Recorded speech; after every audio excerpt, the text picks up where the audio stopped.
성경에 기록된 모든 말씀이 다 중요하지만 우리는 특별히 중요한 장을 무슨 장이다 그렇게 부르면서 외우고 있습니다. 몇 가지 한번 살펴볼까요? 기라성 같은 믿음의 선배들의 그 신앙의 선배들의 믿음을 볼 수 있는 믿음장은 어디입니까? 히브리서 11장이죠. 부활신앙은 우리의 신앙의 여정에서 매우 중요합니다. 장차 우리 주님께서 재림하시는 날 우리의 육신마저도 부활하게 될 것을 기록해 놓은 부활장은 어디일까요? 1부 때도 조용하셨는데 2부 때도 조용하시군요. 부활장은 고린도전서 15장입니다. 마지막은 여러분 아실 거예요. 마지막 사랑장은 어디일까요? 사랑장도 모르십니까? 사랑장은 어디죠? 고린도전서 13장이라고 대답하실 줄 알았습니다. 교회를 다니지 않는 사람들도 다 아는 사랑은 오래 참고 라고 시작을 하는 고린도전서 13장을 우리는 사랑장이라고 알고 있습니다. 저도 요한일서 강해를 시작하기 전까지는 그런 줄 알았습니다. 그런데 아닙니다. 고린도전서 13장은 앞에 있는 12장과 뒤에 나와 있는 14장에서 다루고 있는 은사에 대한 보충 설명으로 나오는 것입니다. 은사는 사랑이라는 그릇에 담아서 은사를 사용하고 교회를 섬겨야 된다라는 것입니다. 그러니까 고린도전서 13장은 사랑장이라기보다는 은사장이다 그렇게 부르는 것이 더 적합할 것 같습니다. 그러면 사랑장은 어디일까요? 눈치가 있는 분들이죠. 눈치가 있는 분들은 아실 것입니다. 오늘 본문이 속한 요한일서 4장이 사랑장입니다. 요한일서 4장 10절 말씀을 같이 한번 읽어보겠습니다. 시작. 사랑은 여기 있으니 우리가 하나님을 사랑하는 것이 아니요 하나님이 우리를 사랑하사 우리 죄를 속하기 위하여 화목제물로 그 아들을 보내셨습니다. 아멘. 제가 직접 세어보니까 요한일서 4장에 사랑이라는 단어가 무려 30번이나 나옵니다. 그러니까 요한일서 4장이 사랑장이 맞죠. 오늘 다시 이 사랑에 대해서 설교하려고 합니다. 목사님, 또 사랑 설교입니까? 지난번에 사랑에 대한 설교를 여러 차례 했기 때문에 사랑에 대한 소재 다 떨어졌다고 했는데 또 사랑 설교입니까? 이제는 그만 들어도 되지 않겠습니까? 혹 이렇게 생각하는 분들이 계실지 모르겠습니다. 네, 그래도 오늘 또 사랑입니다. 왜냐하면 오늘 본문에 또다시 사랑이 나오기 때문입니다. 저는 이것이 강해 설교의 매력이라고 생각을 합니다. 성경에 분명히 사랑이 나오기 때문에 그냥 넘어갈 수가 없습니다. 여러 차례 나와서 이미 여러 차례 사랑에 대해서 설교를 했기 때문에 얼렁뚱땅 그냥 퉁 치고 넘어가는 것은 제 스스로 용납이 되지 않습니다. 아마 앞으로 몇 주간은 더 사랑에 대한 설교를 들어야 될 것입니다. 그러니 오늘 사랑에 대한 설교를 다시 들으시면서 부족한 우리의 사랑을 점검을 해보고 다시 사랑하기로 결단하는 그 은혜가 있게 되시기를 주님의 이름으로 축복합니다. 3주 만에 요한일서 설교를 재개하기 때문에 지난번 설교를 좀 복습하면서 설교를 시작하려고 합니다. 사도 요한은 하나님의 자녀의 특징은 다른 어떤 것이 아니라 사랑이라고 줄곧 말해왔습니다. 왜냐하면 우리가 섬기고 믿는 하나님이 사랑이시기 때문입니다. 8절을 보십시오. 사랑하지 아니하는 자는 하나님을 알지 못하나니 이는 하나님은 사랑이심이라. 하나님이 사랑이시다. 이 두꺼운 성경을 한 문장으로 요약할 수 있는 엄청난 말씀입니다. 그래서 3주 전에 이 말씀의 의미를 두 가지로 살펴보았습니다. 첫째는 사랑은 하나님의 본성이다. 제가 그렇게 말씀을 드렸습니다. 기억나십니까? 기억이 나시나요? 기억이 안 나시죠? 당연합니다. 저도 설교문을 다시 들춰보고 제가 3주 전에 이 설교했구나 제가 알고 있었으니까 여러분 어떻게 아시겠습니까? 기억 못하는 것이 당연합니다. 그러니까 오늘 다시 들으시면 됩니다. 마치 처음 듣는 것처럼. 사랑이 하나님의 본성이라는 말은 사랑은 하나님께 속해 있다라는 뜻입니다. 사랑의 기원, 출처, 토대가 하나님이시다라는 그런 뜻입니다. 우리에게는 사랑할 힘이 없습니다. 우리는 사랑할 수가 없습니다. 그러니 우리가 사랑을 하려면, 우리가 사랑을 실천하려면 사랑이신 하나님을 만나는 길밖에 없습니다. 살아계신 하나님을 만나야 사랑할 수가 있습니다. 하나님의 사랑을 제대로 체험을 해야 도무지 사랑할 수 없을 것 같은 저 사람도 사랑할 수가 있습니다. 그러니 여러분, 오늘같이 주일날 주일 성수하는 것, 예배에 잘 참석하는 것으로 만족해서는 안 됩니다. 예배당을 출입하는 것으로 만족해서는 안 됩니다. 직분을 받는 것으로 부족합니다. 오늘 하루도 여기저기 분주하게 사역하는 것으로 되지가 않습니다. 신앙의 연수가 많다고 내가 몇 대째 하나님을 섬기고 있다고 그것으로 자동적으로 되는 것이 아닙니다. 사랑하려면 십자가를 체험해야 됩니다. 아멘이십니까? 십자가를 체험해야 돼요. 하나님의 사랑을 한번 제대로 경험을 해야 됩니다. 하나님의 그 절절한 사랑 앞에 제대로 한번 쓰러져 봐야 됩니다. 그럼 우리도 얼마든지 사랑하면서 살 수가 있습니다. 하나님은 사랑이시다. 참 좋은 말씀이죠. 너무너무 은혜가 되는 말씀입니다. 그래서 서울에 있는 어느 유명한 교회는 교회 이름도 아예 사랑의 교회다 그렇게 붙여놓았고, 본당 안에 예배당 안에 들어가면 하나님은 사랑이시다 이 문구를 예쁘게 디자인해가지고 예배당 앞에 떡 붙여놓았어요. 그 교회만이 아니고 그 교회에서 사역했던 교육자들이 담임하는 모든 교회, 대부분의 교회들 가면 하나님은 사랑이시다 이 문구를 붙여놓았습니다. 하지만 하나님은 사랑이시다 이 구절은 단순한 구호가 아닙니다. 멋진 문장도 아닙니다. 그냥 듣기 좋은 말도 아닙니다. 하나님께서 말만 그렇게 하신 것이 아니고 사랑이신 하나님께서 사랑을 보여주셨습니다. 사랑을 실천하셨습니다. 죄인인 우리를 구원하기 위해서 자신의 하나밖에 없는 독생자 예수 그리스도를 우리 가운데 보내주셨습니다.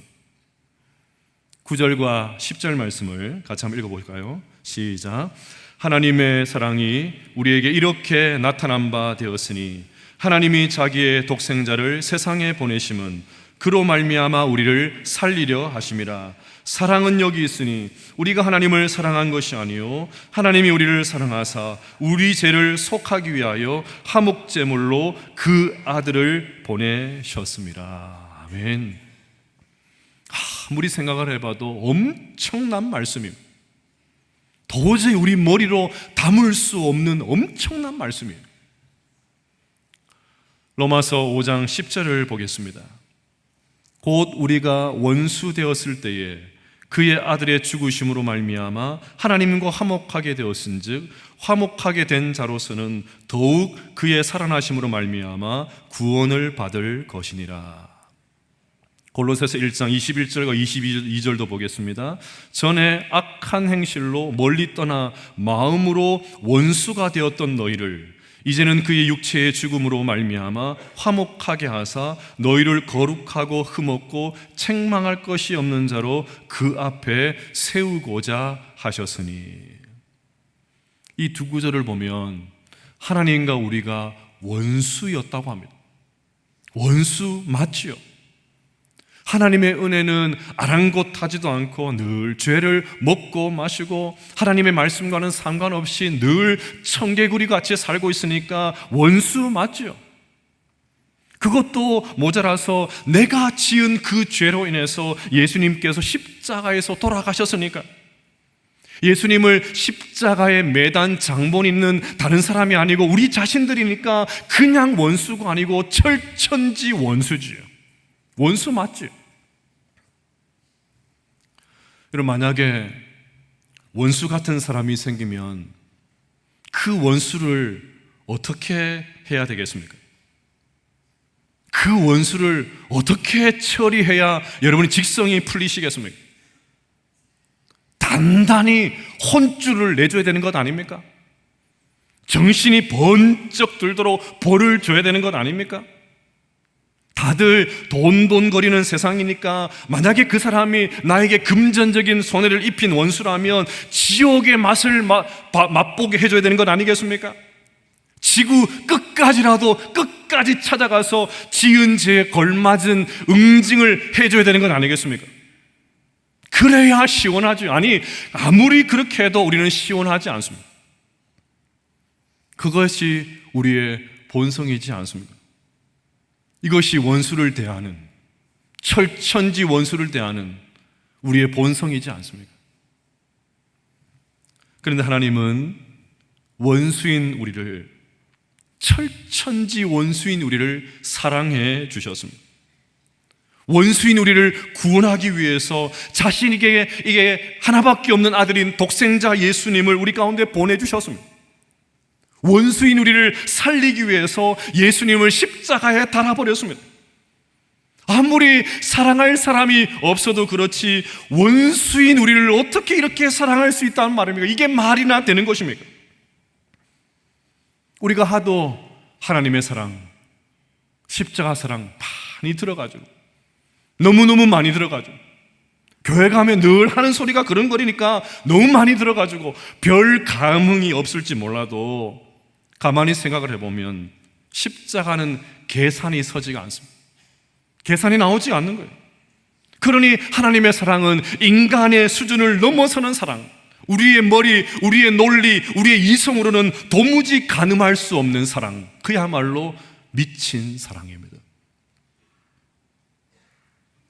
그런데 중요한 것은 이 하나님의 사랑, 이 미친 사랑을 우리가 경험했다는 사실입니다. 믿으시기를 바랍니다. 이렇게 잠잠할 수 있나요?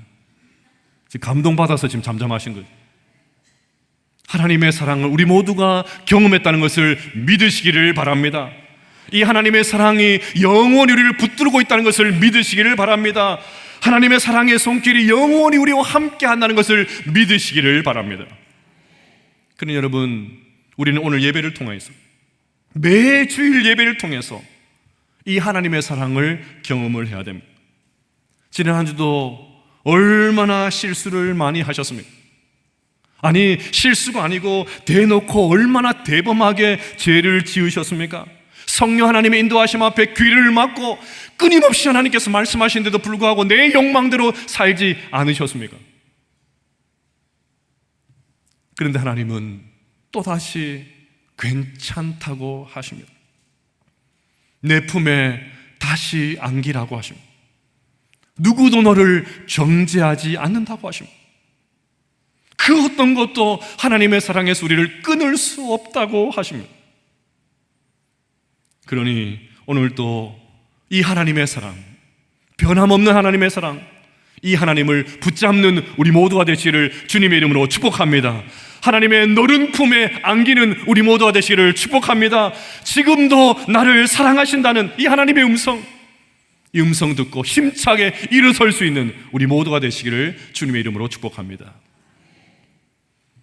둘째로, 사랑은 우리의 본성이 되어야 된다, 그렇게 말씀을 드렸습니다. 7절 하반절을 보십시오. 사랑하는 자마다 하나님으로부터 나서, 하나님으로부터 났다는 말은 우리 모두가 하나님의 DNA를 물려받았다는 말입니다. 하나님의 DNA는 당연히 사랑이지요. 그러면 사랑이신 하나님의 DNA를 물려받은 우리에게서 자연스럽게 사랑이 흘러나와야 됩니다. 이런 측면에서 사랑은 부전자전의 원리와 같다. 네, 그렇게 말씀을 드렸습니다. 아버지가 사랑이시니까 그 자녀의 DNA도 사랑이어야 합니다. 우리는 하나님을 닮아서 사랑하는 것이 너무나도 자연스러운 그런 본성이 되어야 됩니다.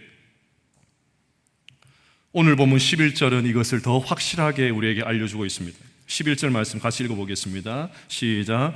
사랑하는 자들아, 하나님이 이같이 우리를 사랑하셨은즉 우리도 서로 사랑하는 것이 마땅하도다. 하나님께서 우리를 이같이 사랑하셨은즉, 그러니 우리 모두는 하나님의 사랑을 받은 사람인 줄로 믿습니다. 그러니 여러분, 사랑하는 것, 사랑을 실천하며 살아가는 것 당연합니까? 당연하지 않습니까? 당연하지요. 너무너무 자연스러운 일입니다. 사랑하는 것이 마땅합니다. 어떻게 저렇게 사랑할 수 있나 이해할 수 없어, 그 말이 아니고 어떻게 저렇게 사랑할 수 없나 이해할 수 없어, 그렇게 되어야 됩니다. 이런 엄청난 사랑을 받았는데도 사랑하지 않는 것이 이상한 일입니다. 그렇게 사랑을 받았으면서도 여전히 인색하게 사는 것이 비정상적인 것입니다. 이런 것을 뭐라고 부르는지 아십니까? 세상에 이런 일이, 그렇게 부르는 거예요. 세상에 이런 일. 이런 측면에서 내가 하나님의 사랑을 받았다, 어떻게 알 수 있겠습니까? 무엇으로 내가 하나님의 사랑 받았다는 것을 증명할 수 있겠습니까? 나는 은혜 받은 사람입니다. 나는 놀라운 간증을 가진 사람입니다. 나는 하나님의 사랑을 체험한 사람입니다. 나는 이런 직분을 가지고 있습니다. 내가 목사입니다. 내가 몇 대째 신앙생활하고 있는 집안입니다. 그걸로 되는 것이 아닙니다.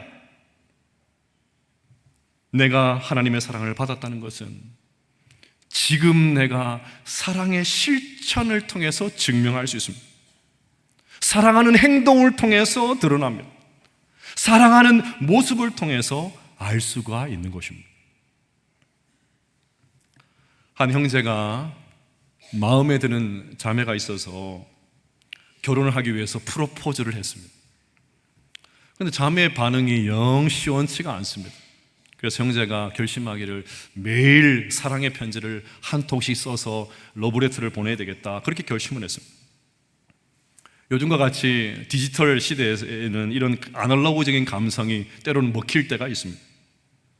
매일같이 하루에 한 통씩 사랑의 편지를 써서 보냈는데도 여전히 자매가 반응이 없습니다.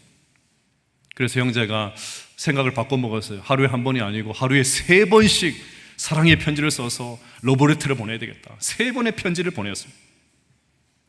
어떻게 되었겠습니까? 드디어 이 자매가 감동을 받고 결혼을 했습니다. 그런데 누구와 결혼했는지 아십니까? 놀랍게도 그 편지를 배달한 사람과 결혼한 거예요. 어떻게 이런 일이 일어났습니까? 자꾸 보니까 정이 드는 것입니다. 수시로 보고 교제하고 시간 보내다 보니까 어느새 사랑이 꽃피기를 시작한 것입니다. 제가 이 글을 읽으면서 제 아내와 연애했을 때 일이 생각이 났습니다. 지금 같으면 제가 절대 그렇게 하지를 못했을 것 같은데 어디에서 나온 자신감인지 제가 일면식도 없는 그 여인에게 무턱대고 만나자고 대시를 했어요. 만나달라고, 제발 좀 만나주세요, 대시를 했습니다. 아마 그때 제가 제대한 지 얼마 안 돼가지고 군인 정신으로, 역시 남자는 군대를 갔다 와야 돼, 군인 정신으로 그렇게 했던 것 같습니다. 하도 만나자고 하니까 이 아가씨가 무슨 생각인지 순진하게 또 나왔어요. 근데 그 아가씨가 저를 만나자마자 저에게 제일 먼저 했던 말이 뭔지 아십니까? 저는 사모고를 안 할 거예요. 저는 절대 사모가 안 될 거예요. 당시 제 아내는 제가 신학생 신분이었으니까 신학생을 만나면 곧바로 사모가 되는 줄 알 정도로 정말 순진했던 여자였습니다. 그래서 제가 뭐라 했는지 아십니까? 그 이야기를 듣고 저 사모 안 될 거예요, 그 얘기 하는데 제가 뭐라고 이야기했는지 아십니까? 내가 언제 결혼하자고 했습니까? 내가 언제 결혼하자고 했습니까? 사나이 자존심 있어가지고 차마 말을 못하고 말은 이렇게 했지만 제가 얼마나 실망했는지 몰라요. 사모를 안 하겠다고 결심한 여인이 있구나. 얼마나 실망했는지 몰라요. 그래서 제가 사모가 안 되겠다고 하는 그 사람의 마음을 돌이키기 위해서 얼마나 많은 편지를 썼는지 모릅니다. 지금 저의 글쓰기에 한 8알은 그때 썼던 연애 편지 그 결과인 것 같아요. 하지만 편지만 쓴 게 아니었습니다. 아내의 마음을 얻기 위해서 1시간, 2시간 버스 타고 멀미를 참아가면서 실수 중인 아내를 찾아가서 잠시 만나고 다시 1시간, 2시간 멀미를 참고 돌아오는 정말 가성비가 떨어지는 일들을 많이 했습니다. 제가 그렇게 찾아가면 이게 반응이 좀 좋으면 좋잖아요. 왔냐고, 오빠 오셨어요, 이러면 좋잖아요. 그런데 반응이 별로 안 좋은 거예요. 그래서 제가 멸시, 천대, 십자가는 다 제가 지고 갔습니다. 멸시, 천대, 십자가 제가 다 지고. 근데 여러분, 그렇게 계속 만나고 교제하고 시간을 보내다 보니까 사모가 안 되겠다는 그 아가씨와 만나서 결혼해가지고 23년 동안 살고 있는 거 아니겠습니까? 여러분, 흔히 사랑을 받은 사람이 사랑할 줄 안다, 그렇게 말을 하죠. 사랑을 받은 사람이 사랑할 줄 안다. 100% 맞는 말은 아니지만 대체로 맞는 말인 것 같습니다. 대체로 사랑받은 경험을 많은 사람들, 사랑을 많이 받아본 사람들이 다른 사람들을 배려하고 사랑할 줄 압니다.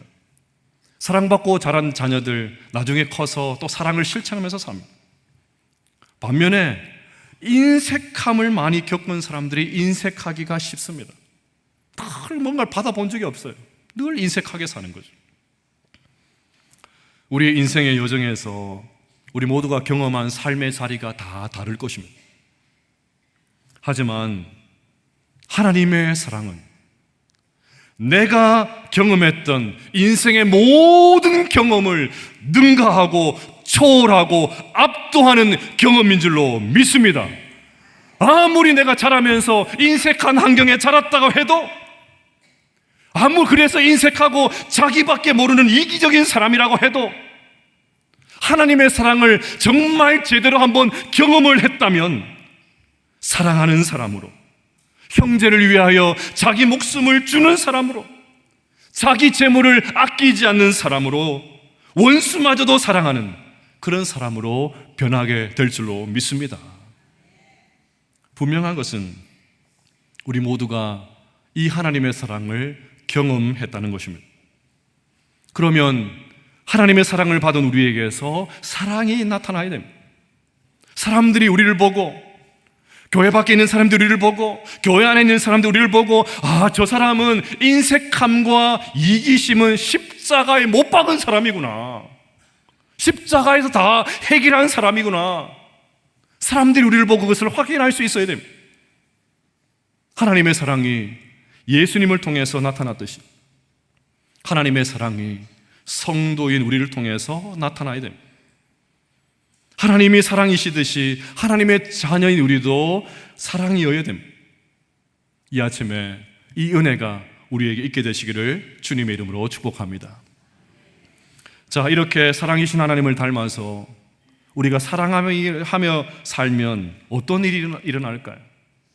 우리가 사랑을 실천하며 살면 우리에게 무슨 일이 벌어지게 되겠습니까? 12절이 그 해답입니다. 12절 말씀을 같이 한번 읽어보겠습니다. 시작.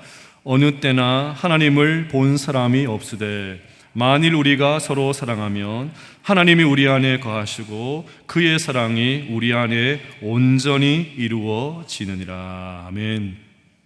어느 때나 하나님을 본 사람이 없으되. 여러분, 하나님을 본 적이 있으십니까?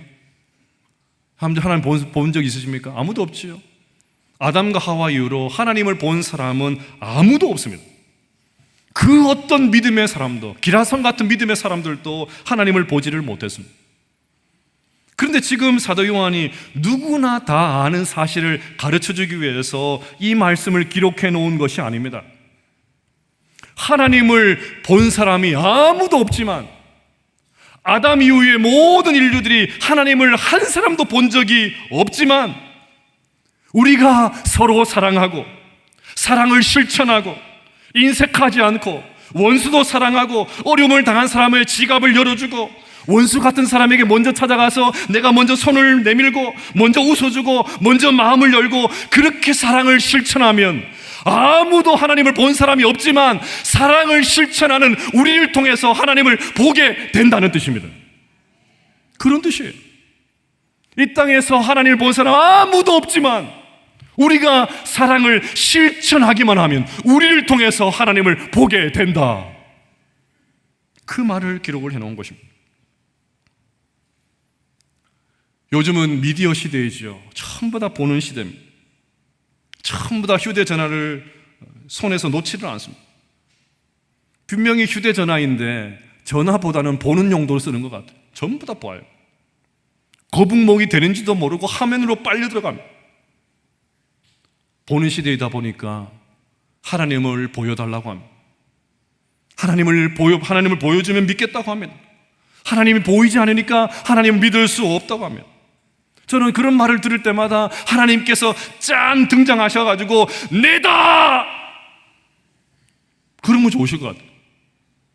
전부 하나님을 무시하고 하나님 없이 사는 세상 가운데 하나님께서 막 나타나셔가지고 내다! 하면 막 엄청난 일이 일어나지 않겠어요? 근데 하나님은 그렇게 하면 좋으시련만 그렇게 하지 않으십니다. 대신에 하나님의 방법은 우리들입니다. 하나님의 방법은 우리들, 먼저 믿은 우리를 통해서 하나님을 드러내시는 것이 하나님의 방법입니다. 우리에게서 하나님을 발견하기를 원하십니다. 요한복음 13장 34절과 35절을 같이 읽어보겠습니다. 시작. 새 계명을 너희에게 주노니 서로 사랑하라.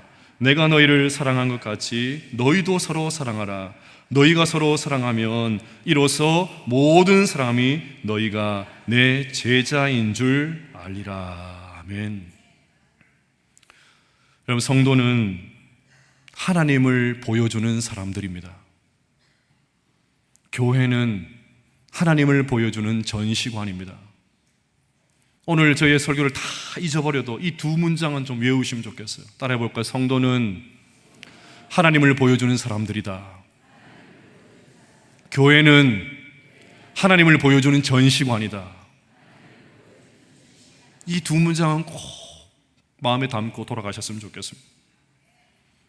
우리는 세상에서 성공하고 출세하고 잘 나가고 건강하면 하나님께서 영광 받으신다고 생각하는데 꼭 그런 것만은 아닙니다. 우리가 사랑할 때 하나님께서 영광 받으십니다. 도저히 사랑할 수 없을 것 같은 사람, 내가 저 형편을 아는데 저 사람이 형편한데 저 사람이 당한 어려움을 아는데 어떻게 저렇게 사랑하나, 도저히 사랑할 수 없을 것 같은 사람을 사랑하는 우리를 통해서 하나님을 만나게 됩니다. 오늘날 이런 성도가 필요합니다. 오늘날 교회 안에 이런 성도가 많아져야 됩니다. 하나님에 대해서 말만 하는 성도가 아니고 하나님을 보여주는 성도가 필요합니다. 세상은 우리에게 계속해서 말합니다. 하나님을 좀 보여주십시오. 말만 하지 말고 좀 보여주십시오. 그러면 믿겠습니다. 어떻게 하나님을 보여줄 수 있습니까? 방법은 하나밖에 없어요. 우리가 하나님의 사랑대로 사는 것입니다. 우리가 사랑하는 것밖에 없습니다. 다른 방법은 없습니다. 어느 때나 하나님을 본 사람이 없으되 만일 우리가 서로 사랑하면 하나님을 보여줄 수가 있습니다. 그 방법밖에 없는 거예요. 지난주에 한 TV 프로그램을 보면서 큰 도전, 참 감동을 받았습니다. JYP를 이끄는 박진영 대표, 이 가수가 큰 엔터테인먼트 회사를 운영하고 있잖아요. 신입사원들 오리엔테이션을 하면서 이렇게 말을 했습니다. 엔터테인먼트처럼 사회에, 특히 다음 세대에 영향을 많이 끼치는 산업은 없어요. 교육보다 더 큰 영향을 끼치는 것 같아요. 그러니 여러분들이 지금 다음 세대에게, 심지어 K-팝의 영향력 때문에 전 세계 어린이들에게 영향을 주는 거예요. 그래서 문화가 가짜면 안 되는 거예요. 왜냐하면 어른들이 말은 이렇게 하는데 실제로는 다르게 하면 그때부터 아이들이 삐딱해져요. 그러니 저나 임원들이 여러분들에게 위선적인 모습을 보이면 안 되는 거예요. 만약에 오늘 얘기한 것과 다르게 행동한다면 그 순간 내가 무슨 얘기를 하든 아무 힘이 없죠. 위선으로 보이는 거예요. 어른들의 말은 들을 필요가 없구나, 그렇게 되는 거거든요. 저희 회사는 그걸 막고 싶은 거예요. 그래서 평상시에 쓰는 말투나 표정이나 행동이 부끄럽지 않아야 하는 거죠. 그러기 위해서 실제로 우리가 좀 바뀌어야 하는 거예요. 은혜롭지 않습니까? 지금 세상이 교회를 삐딱하게 보는 것, 우리가 위선적으로 살아서 이기 때문이지 않겠습니까? 말은 사랑인데, 입은 사랑인데, 행동은 사랑이 아니기 때문에 그런 것 아니겠습니까? 만약에 우리가 받은 사랑을 흘려보낼 수만 있다면 세상은 우리를 통해서 사랑이신 하나님, 그 좋으신 하나님을 만나볼 수 있지 않겠습니까? 조금 전에 불렀던 찬송가 420장 2절 가사를 기억하십니까? 제가 일부러 2번을 불렀습니다. 주 사귀어 살면 주 닮으리니 널 보는 이마다 주 생각하리. 같이 한번 읽어볼까요? 시작. 주 사귀어 살면 주 닮으리니 널 보는 이마다 주 생각하리. 초대 교부였던 터툴리안의 말로 오늘 설교를 마무리하려고 합니다. 나는 성경을 공부함으로써 그리스도께 인도함을 받은 게 아니다. 그리스도인들의 삶을 보고 그들을 그런 방식으로 살게 하는 그것을 나도 갖고 싶은 마음에서 그리스도께 인도함을 받았다. 여러분, 다시 말씀드립니다. 성도는 하나님을 보여주는 사람들입니다. 교회는 하나님을 보여주는 전시관입니다. 하나님을 본 사람이 없지만 우리가 사랑하기만 하면 세상은 우리를 통해서 사랑의 하나님을 보게 되는 것입니다. 우리의 사랑으로 살아계신 하나님, 그 좋으신 하나님, 사랑의 하나님을 보여주는 사랑의 사람으로 살아가실 수 있는 우리 모든 성도들 다 되시기를 주님의 이름으로 축복합니다.